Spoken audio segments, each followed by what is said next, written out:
LeBron James, Stephen A., called these three inductees the best class ever. Would you say LeBron's right? I think he is. I think he's absolutely right. I'd like to go down the list, ladies and gentlemen. You know, if we're talking sizzle and pizzazz, then obviously there's something that falls short there when it comes to Tim Duncan, because Tim Duncan was never about the sizzle. He was just a born winner. But let's take this into consideration. We've got Kobe Bryant here, 18 All-Star appearances, 11 first-team All-NBA spots, and 5 championships. We have Tim Duncan, 5 championships, 15 All-Star appearances, and 10 first-team All-NBA nominations. We've got Kevin Garnett, an NBA title, 15 All-Star appearances, and 4 first-team All-NBA. Ladies and gentlemen, think about that. That's 11 championships, okay? That's 11 championships. Again, you've got 48 All-Star appearances, all right? When you talk about first team, that's 25 first-team appearances as well. Nothing has ever been more decorated. Then we don't even bring in Kim Mulkey into the situation. She's a national championship, okay? Tamika Catchings, we don't bring her into. She's a champion. I mean, it's champions all over the place. Rudy Tomjanovich is a 2-time NBA champion as a coach. And so when I look at it from that perspective, there's just no denying how decorated this is, how decorated these individuals were.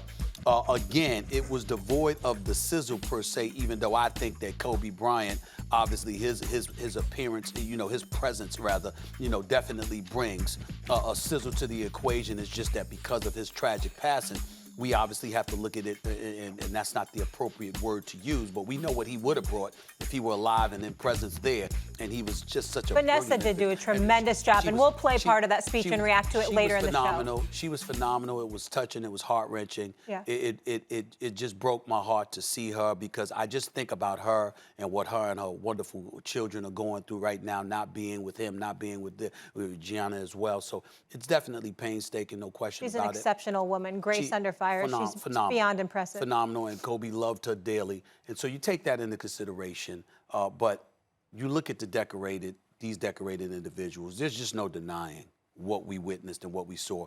And I think it's the greatest class ever. There's a very good argument for that, but I want to stick up for the Michael Jordan class. First of all, because it has 2 players in it that have become totally underrated by history. I'm tired of the way Stockton gets talked about in the media, especially on this show. Like, Stephen A., I liked Isaiah Moore because his peak, he won championships, right? And he could score whatever you needed him to do it, but like by a little over Stockton. People are snoozing on John Stockton right now. Jordan went in with David Robinson and John Stockton. Stockton has the all-time assist lead, Stephen A., by almost 4,000 assists. If you look at number 2, 3, 4, they're all like bunched together. This one's 1,500 ahead of this one, 500. He's 4,000 ahead of the next guy. And that's because he went to 10 All-Star teams, because every single year he was having seasons where, if you look at the stats, you could say he didn't win championships, that's fair. But if you look at the stats, he was having seasons that fit into other point guards' greatest seasons. Maybe they had 4 or 5 of them. And Stockton had like 15 of them. Stockton was all NBA twice. He was all second team 6 times. He was all third team a bunch of times. He was a great defensive player. Stephen, that gets lost. David Robinson. This dude, like, would I take Duncan over Robinson? Yes, in the end I would. Olajuwon got Robinson when it mattered most. But we had, like, David Robinson's one of the best to ever do it. And the numbers he put up are ridiculous. Man scored 70 points in a game, won the MVP, had season after season after season, where you look at him and what's the difference statistically between him and Shaq or someone like that? Over 7 feet tall, could run the floor, switch defensively, roll to, like, what do you need him to do? He was a total monster on offense and defense. So those 2 guys just get slept on nowadays. And then, by the way, in that same class is the greatest player who ever played any sport, Michael Jordan. So I think you kind of get extra weight for that. I'm just saying, I get it.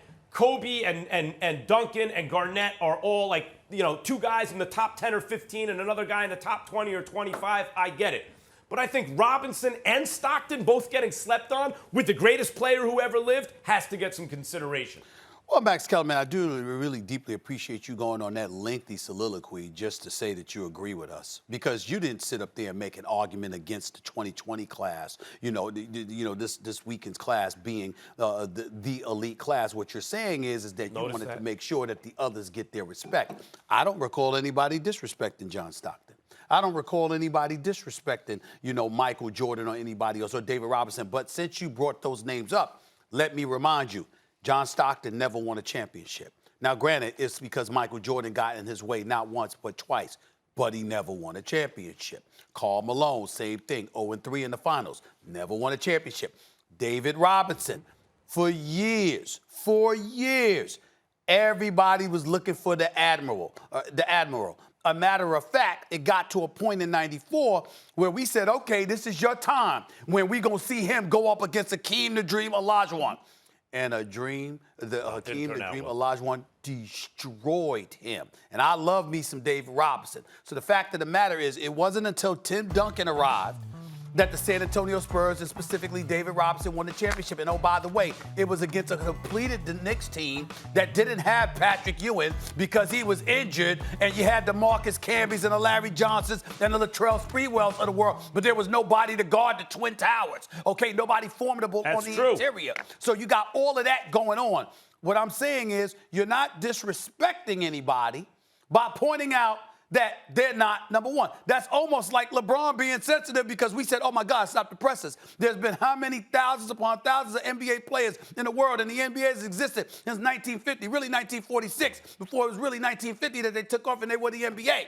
And we call LeBron James the second greatest player in the history of basketball. And stop the presses is an insult. It's an insult in some people's eyes. It's an insult that we called him number 2 instead of number 1. So you're better than everybody else on the planet but one guy. Yes. And that's how your argument sounds right now.